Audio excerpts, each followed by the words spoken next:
Pregnancy ടൈമിൽ നിങ്ങളിലൂടെ കുഞ്ഞിന് ആവശ്യമായിട്ടുള്ള ഭക്ഷണം മാത്രമാണ് കുഞ്ഞിന് നൽകിക്കൊണ്ടിരിക്കുന്നത് അല്ല.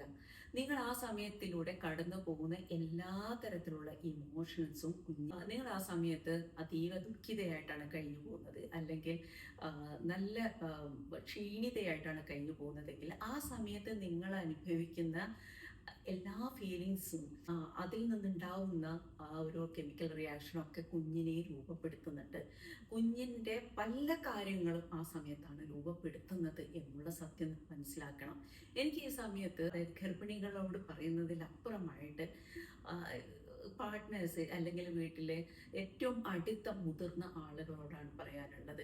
ആ സമയത്ത് അവർക്ക് ആവശ്യമായിട്ടുള്ള ഏറ്റവും നല്ലൊരു അന്തരീക്ഷം സൃഷ്ടിച്ചു കൊടുക്കുക എന്നുള്ളതാണ് ആ ഒരു കുഞ്ഞിൻ്റെയും ആ അമ്മയുടെയും ജീവിതത്തിൽ ആ ഒരു കുഞ്ഞിനായിട്ട് എന്തൊക്കെയെങ്കിലും ചെയ്യാനുള്ള ആ ഒരു സമയം മാത്രമാണ്. അപ്പം ഈ ഒരു സമയത്ത് നിങ്ങൾ ആ അമ്മയെ ഏറ്റവും സന്തോഷവതിയായിട്ട് നിർത്തുക എന്നുള്ളതാണ്.